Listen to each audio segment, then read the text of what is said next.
Going once, going twice, sold. You're listening to the Property Pod. Today is how do you pick a real estate agent? Yes, so That can be a couple of different things. Agents are now probably better educated as well as to what properties are going to sell for. talking about it over coffee when we used to just catch up for coffee and not record it. You talk about it in a way that's accessible and easy to listen. If you've been in your career for a short while, how do you take yourself to the next level? Yeah. It was Start really a podcast. Yeah, Clearly. exactly right. Yeah, epic This voice. week on the Property Pod. All right, ladies and gentlemen, welcome back to the Property Pod, your accessible and easy to listen to podcast that is back from its second hiatus. I'm Aaron Horn, your host, and I'm joined, as usual, by John McGregor Gentlemen, and Patrick Berry. How's it going, everyone? nice to be back in the seat. Look, just like Melbourne coming out of lockdown, we are too. We're back on the mics. Oh, he's calling it early. Melbourne out of lockdown. He's ready to rock and I'm roll. ready to go. And just like this, we're back up and running again. It's been an interesting time. It's kind of, since you guys have become the super agency that you are here at 414, work has just been coming out of my wazoo. Yeah. And it's clearly been coming out of your wazoos. And just even thinking about the podcast was the last thing on my mind. I thought about it every time I walked past the studio and thought, geez, that's empty. We do nothing. Yeah. No, look, it was kind of hard because you guys were coming at me and being like, oh, when can we get it done? Can we get it done? I'm like, oh, yep, trying to have a crack at it. And funnily enough, again, people have been reaching out in that time, not just my nan. We've got a few emails that came through just being like, oh, is the show done? My brothers did it too. They're like, Johnny, when's the next episode coming out? Same. My brother in Canada, another listener who lives in Amsterdam, he's calling up just being like, what? And he's actually in the market looking to kind of buy in Hobart. Oh, wow. And he's Yep. just like, I'd love some info on what's happening there. And I said, I don't know if we are the best source, but it's good that decision. it's good that you're asking. You should listen to this, the disclaimer at the end. Yeah, more than once. Yeah, but it's good to be back. It's great to see you guys in full swing and working in the same offices. It's pretty amazing to see you guys work side by side and bounce off each other daily. Well, I know when we were chatting about before we started, we're more disciplined when we weren't in the office because obviously you had to be there and really well organised. But now it's sort of because we've all just got busy. I know what you're on about. Aaron and I have been ready every Wednesday morning at 8:30, John. Where have I? Aaron and I have the discipline. We're just missing our third person. It's only because he pays me to be here from 8 o'clock onwards. If I'm not here, I wouldn't be. You'll get paid. Yeah. Well, this I'm excited today because this dear friend of mine's come in. It's good to come back with a good guest on a topic we haven't covered. We've covered title insurance, which was probably not one that people could relate to well. And everyone, stop. Do not turn off the microphones because we're talking about insurance. Yeah. Today is going to be good. Yeah, Taylor's awesome. She's a really dear friend of mine, but she is coming with a really interesting perspective. And this is about building your team again. And again, insurance is sort of one of those like last minute rush decisions when someone goes, oh, you better sort that out. And you're like, what? Oh, yeah. Yeah, and then you make a quick phone call. And she's got a lot of good stuff. I think it's, in the future, she'd be someone for everyone to reach out to as well. Yeah, cool. Well, let's jump to Taylor and we'll be right back. All right, guys, that's right. We are back on deck with our guest today who has come in from Steadfast Taswide. She's an award-winning insurance broker. Her name is Tayla Holmes. Welcome, Taylor. Thank you. Hello, everyone. Welcome. Thanks for coming. Thanks for joining worries. us. Anytime. Yeah, no, it's great to have you on board. It's great that John's put this one together. So can you kind of explain, John, how you got Taylor on board and how you guys know each other? Well, I suppose we were made through a mutual friend initially. Lucky enough to become close friends after that. But you're my broker as well. And the other thing, after all this journey, we haven't actually looked at the idea of actually insurance when it comes to your homes, either be it for investments or for your first home or commercial buildings. You name it, whatever you need. But if you think about it, that's actually probably one of the first things that a purchaser is required to do. So we just signed a contract yesterday, and the first thing I said to the purchaser was, look, go organise a cover note on your house. Yeah, for sure. Definitely. That's one of the first things for sure. And a lot of people forget that as soon as they sign a contract, they have to take out an insurance policy. Yeah, that's something that surprised me the day that I was kind of like, let's buy this house. And it's like, when do you insure it? Like, how do you go about kind of starting it up, this idea of like, do you insure it the moment you take the keys? Do you insure it the moment you sign the contract. As soon as you sign the contract. And your conveyancer will generally tell you that, but sometimes you're not engaging those till later on. Yep. And I actually have a real experience of that. I purchased a house 2 years ago, and they unfortunately had some water damage in one of the rooms, and it happened between me signing the contract and settlement. And so that really made it really hard in settlement because I didn't obviously want to take the home over with that damage. So what we did is, in the end, I did take a settlement from the owners themselves. They claimed it on their insurance policy, but if they didn't have that policy in place, which generally speaking they will lapse as soon as contracts in place. Yeah, sure. I would have had to claim it. But thankfully, because I'm in the game, I did know to put the policy in place as well from my perspective. Yeah, so I guess that's a lucky thing that you are knowledgeable on it, because otherwise, someone else that isn't knowledgeable wouldn't know kind of like, oh, what happens between this kind of middle area of... It's a grey area. Yeah. So it's really good that we've got you in today to kind of cover off some things that, first home buyers or people out there that don't know these things may be able to find out about insurance. Well, that's an awesome case study right off the bat. Can you walk us through what happened from beginning to end? Yeah, definitely. So I went and visited the property, and of course these days in real estate you can only visit the property once. Yeah. So I vaguely remember what it looked like. I was a bit excited. You actually turned up to the wrong house when you went. Probably. Yeah. Fighting off all the other people there. But viewed the property, loved it, put an offer in. Then you don't see it again, obviously, until obviously they ring you up and say that you've won the contract, signed the contract, and then you do a pre-settlement inspection. Pre-settlement inspection, which is often like 2 months later. That's the thing too. Exactly. And it didn't look right. One of the rooms didn't look right. There was water damage. It was bubbling. And I wasn't feeling comfortable. Sounds like a horror movie. It was. It was. And for a first home as well, you want that to go seamlessly. Oh, but yeah. it didn't. So, I put my foot down and I was like, okay, well, I knew that as soon as I signed that contract with the real estate agent, I put insurance in place for the building and some minimal contents, because minimal contents will cover fixtures, fittings, carpets, blinds as well, which could have been damaged in that process too, but they weren't, thankfully. So I had a discussion before I did actually go through with the settlement about that damage, and thankfully I didn't have to claim it on my policy, which would have meant that I had to pay the excess. Sure. Considering it did happen when it was in the ownership still of previous owner. So they did claim it and refunded me the money, but it is a grey period, grey period of time, and it's not something it's not a time where you really want to get legals involved or anything like that. No, as you say, first home, you want it to kind of run as smoothly as possible. And Absolutely. It's definitely an extra cog in the chain of being like, how do we navigate this? And Definitely. So in that case, you obviously represent yourself Yes. as an insurance broker, so Yes. you're basically fighting for yourself in that sense. Correct. How would what would that happen if someone hadn't had you in your corner? They would have had to do it on their own. So in that case, in this instance, just so I got the timeline right, the water damage was assumed that was happened in the contract period, or it might have happened before and you didn't see it? What was No, the contract assumption there? period. It happened through some water damage, some severe storms that were happening through that time. I purchased in June, and it happened probably in around the April mark. Okay. To be honest, they didn't even tell me that. They did know about it, the owners, but of course they've got their best interest at heart. Yeah. And then, they did own up to it, obviously, towards the end. So we claimed it that way. Yeah, okay. And then if you didn't have you in the corner, like you as a broker in the corner, would the conveyancers or anything have stepped in at that point? Or you think it probably just No, went... you'd be on your own. Yeah, right. So that's the difference between having a broker and going direct to an insurance agent, is that you don't have anyone in your back corner, really. So we advocate for the client. We are engaged by the client. We're not engaged by the insurers at all.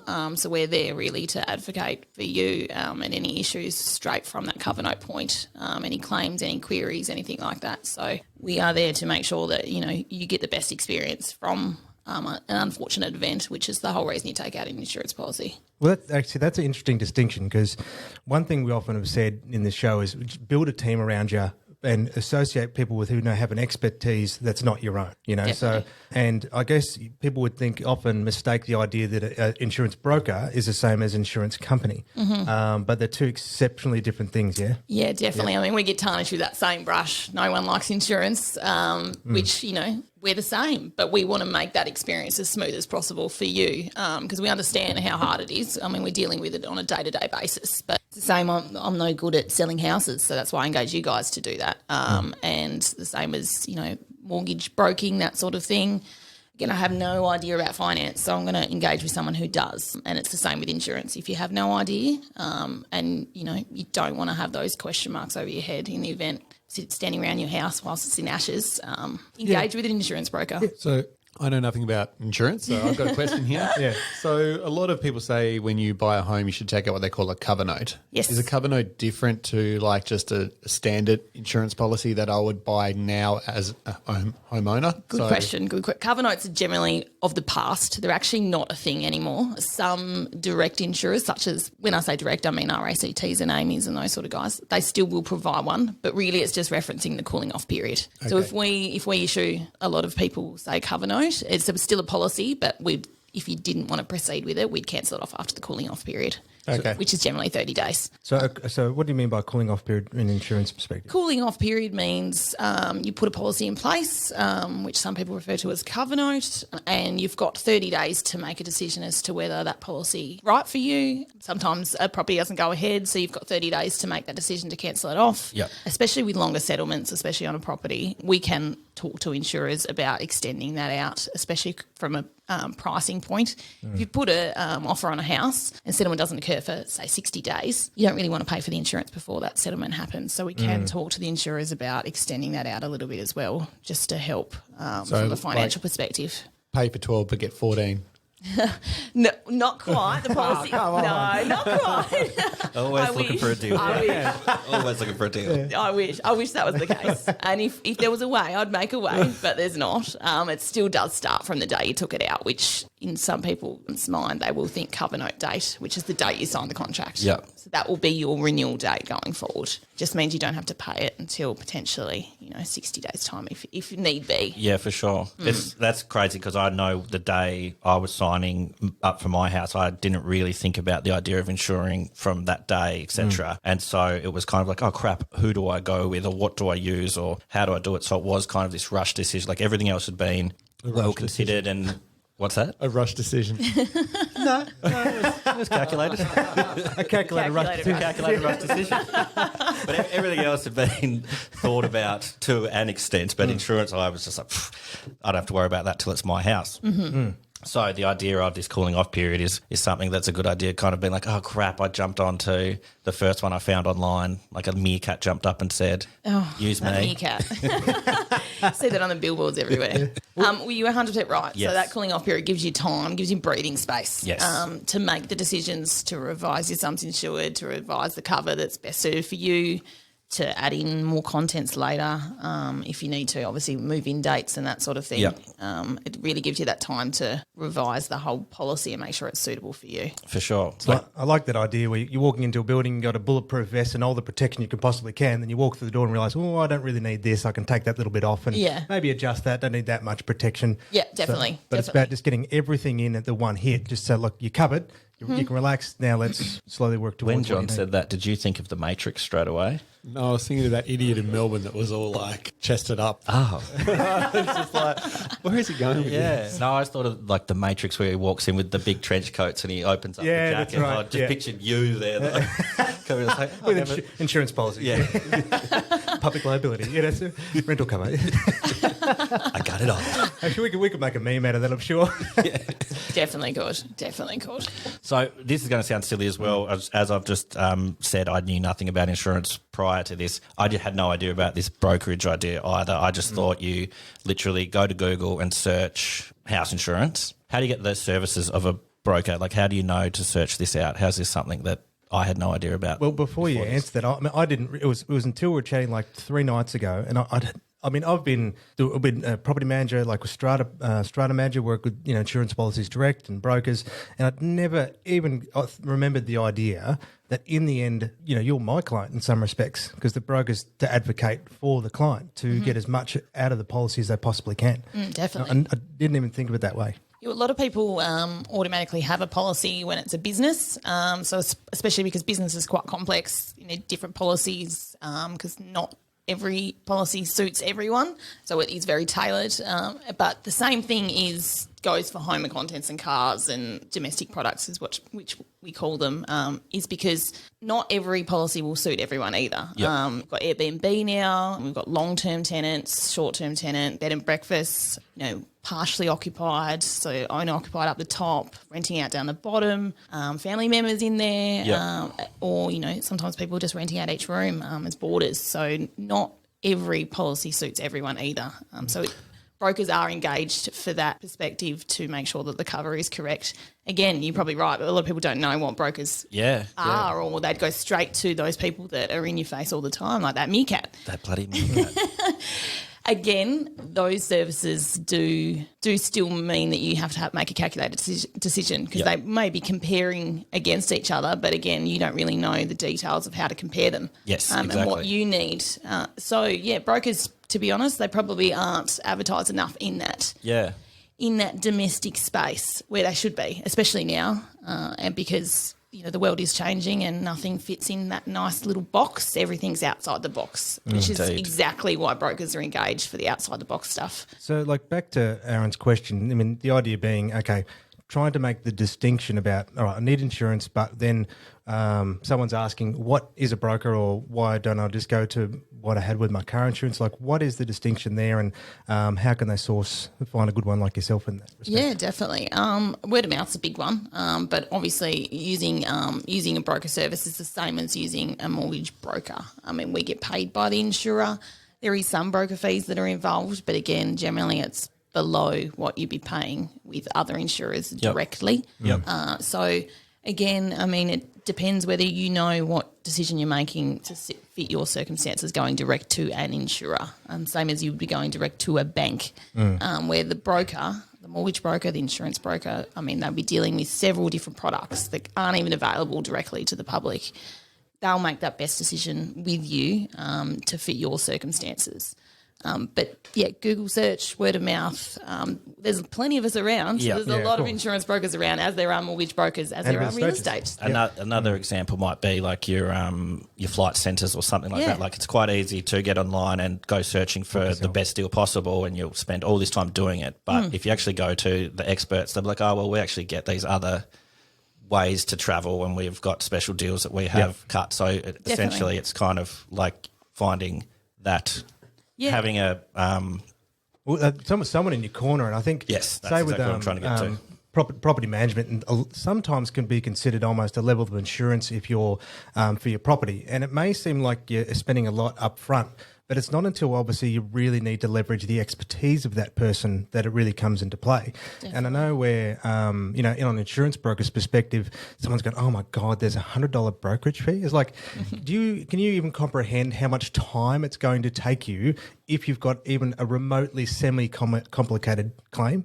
It's going to cost you a lot more than $100 of your time, and there's no way they're going to be able to leverage the same as what you could do if they had you looking after them in that sense. Yeah, you're 100% right, and time's money. Time, for you guys, better spent selling houses, doing property management, doing podcasts as well. I mean, you can't spend all your time doing insurance because otherwise you're not making money. So really, we want to be that time saver and look into that, those policies for you, and make sure that your time's better spent on the stuff that you do, and we'll deal with the stuff that we know best. Yep. So what's some stuff that what kind of information do people need to come to you, or what questions are you asking?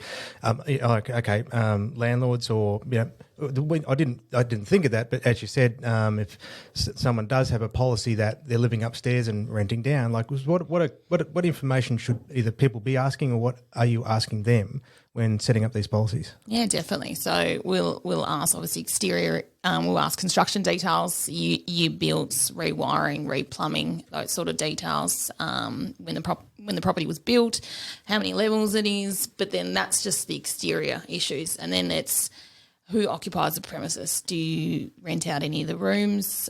Is it to family or friends? Is it to people that you found on flatmates.com? And I'm one of those. I am one of those. I have a flatmates.com roommate who's worked out perfectly.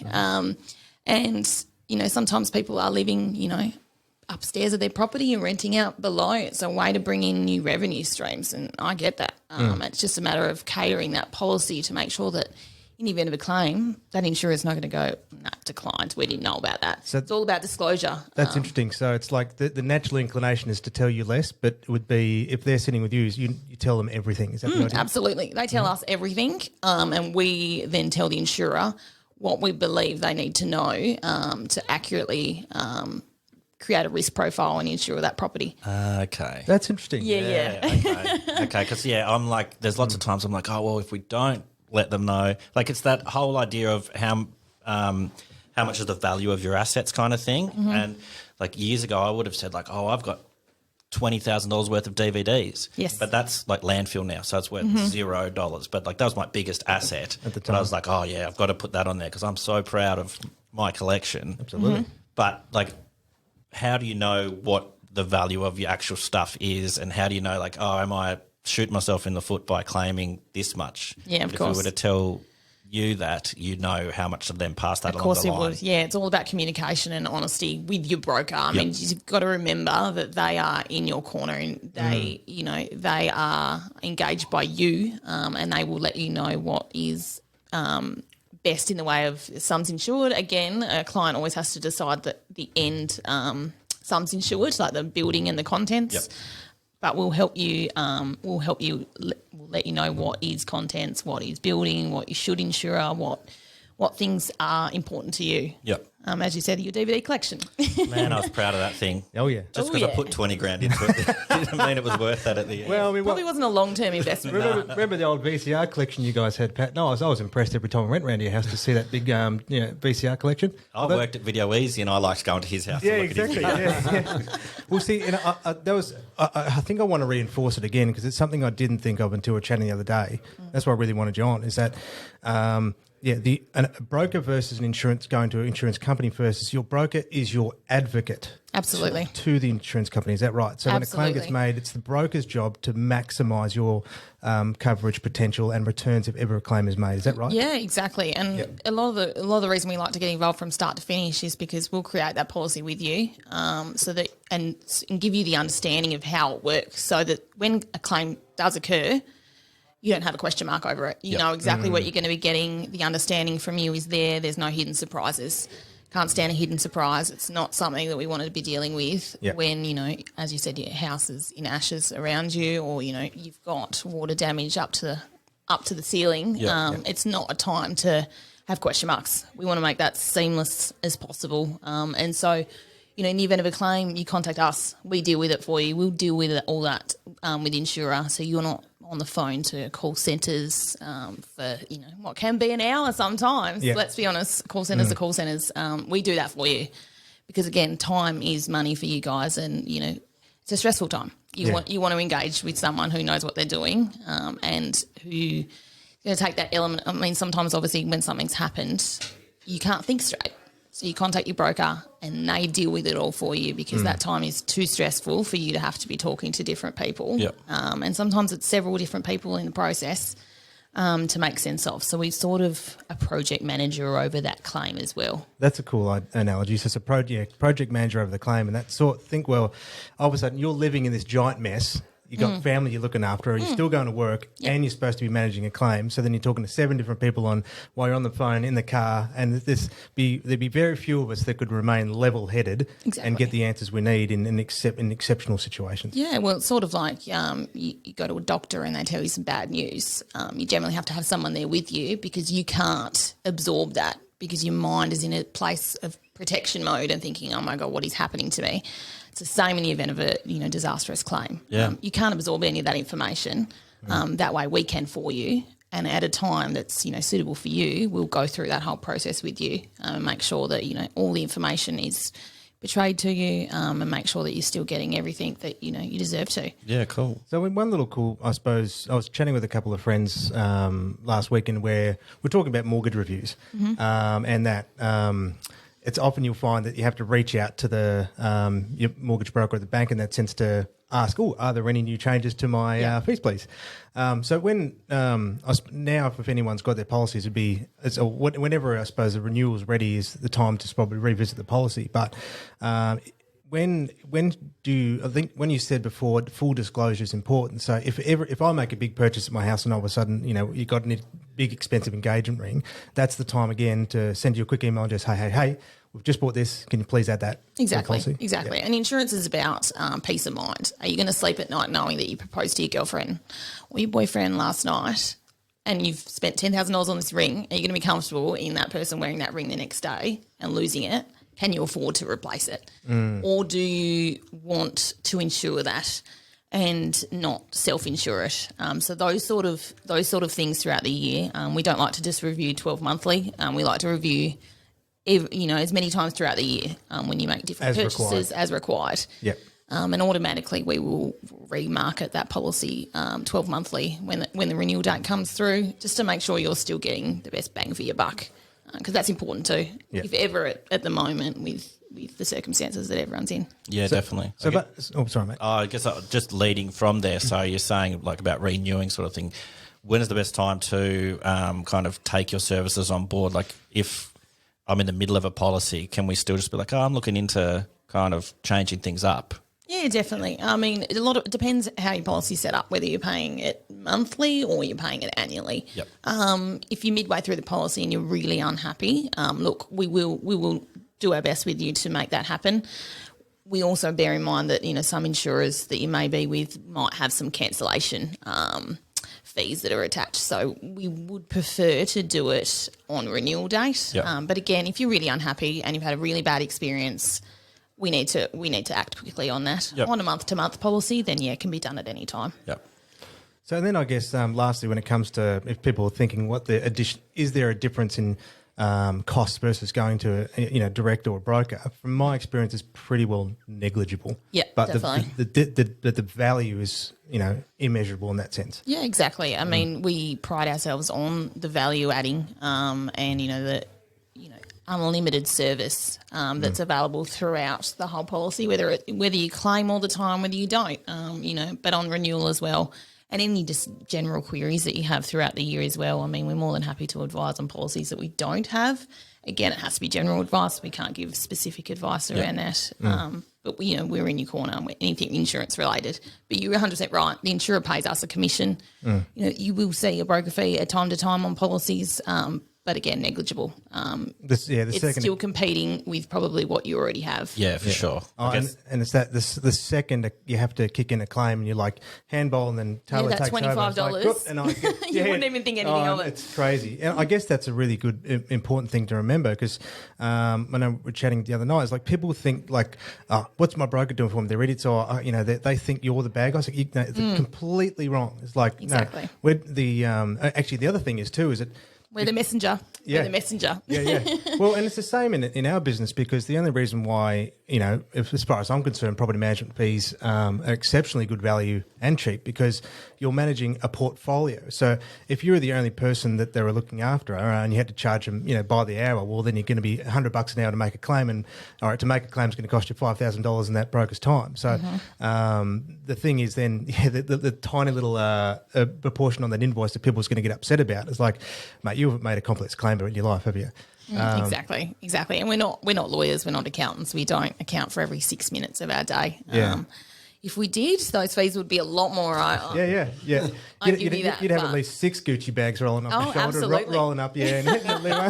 Oh yeah, I'd have that wardrobe. That would literally have them all lined out. But no, we don't work that way. Yeah. They would be insured because I can't afford to have those uninsured or self-insured. And I think it's a good way to close in some ways. Getting back to the idea, you're building a team, and I really think that sense that if you are just starting out, have your broker lined up ready before you've signed a contract. That couple yesterday, they're like, oh, I didn't even realise we needed to do that. It's like, well, these are little quick phone calls and conversations you can have, and Taylor can have. I suppose you can have all the details ready to go. It's like, definitely. Yep. When you got that contract, send it to me. We'll get that.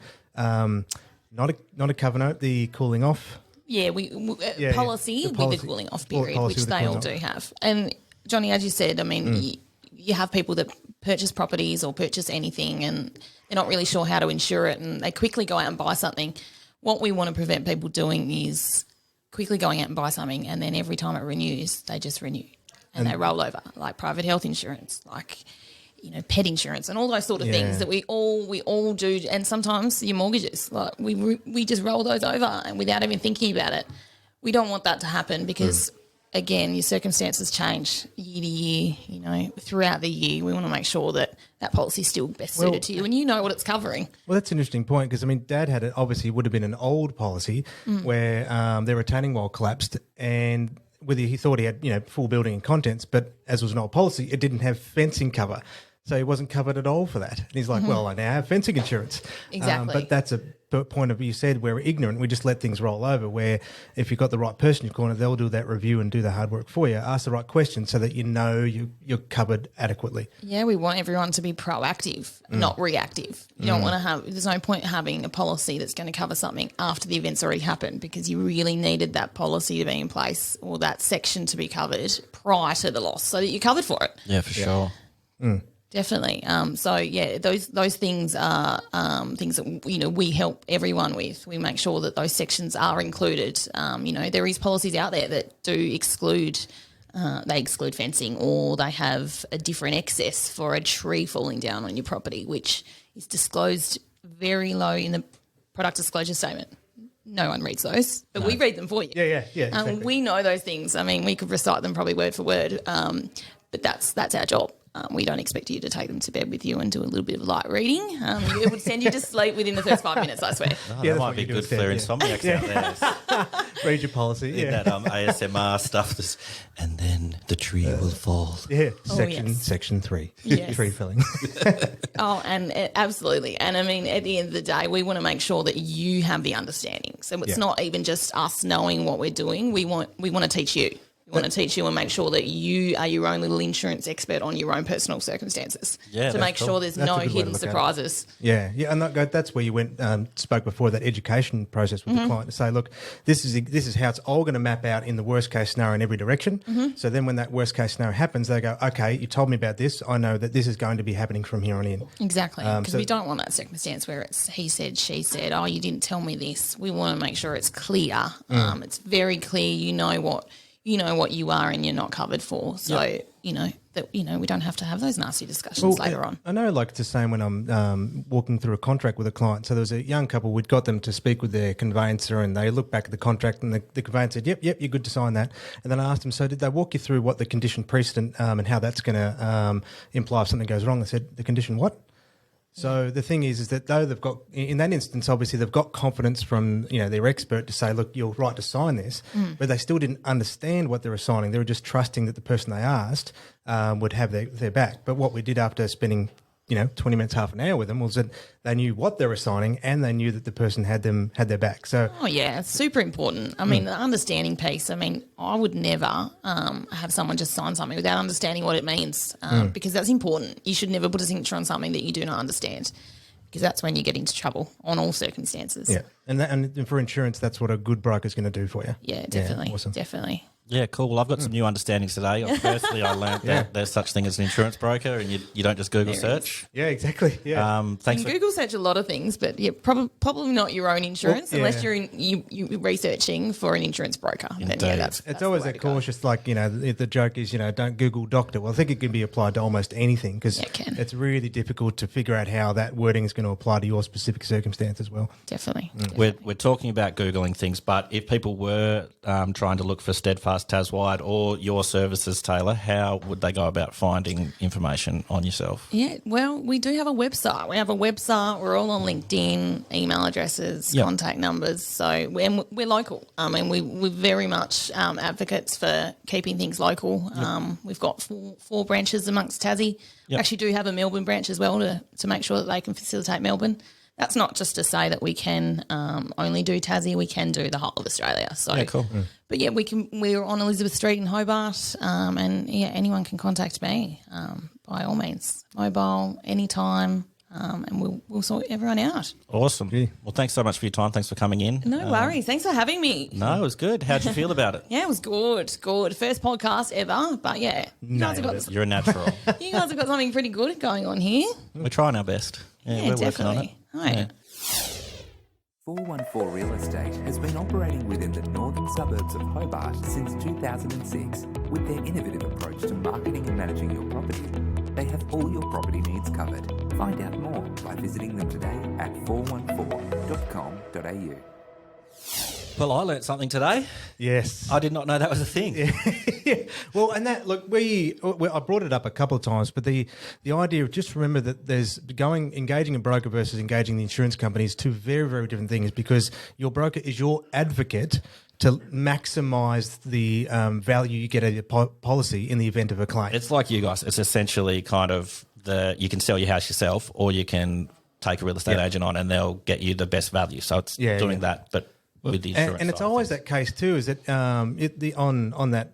on paper value, look, why am I paying this person that small amount of money? But it's when that they really get their value when, one, they have to work, and two, when something goes drastically wrong. Yeah. And I like the way that Tayla said is that, it's her job to help you understand your policy so that you do know the map of if something happens. But the good thing is, by having a broker, one, you know the map, you know what the broker's doing, but then the broker just does all the work for you. And the thing is, if any of you have made a claim, and I've dealt with some majorly complex claims in the past when strata management and selling alike, and like in her instance where she had to go in for her own bat after she bought her property. That was a great lead in, just her story straight. I was like, this Taylor knows her stuff. But if she wasn't there, well, the purchaser probably would have just left in the lurch. Yeah, because otherwise to get the lawyers involved and all that legal sense would have been a nightmare. But luckily enough, because let's just say if she had a broker, which she did, which was her, obviously it was unpleasant, but it could still be resolved. So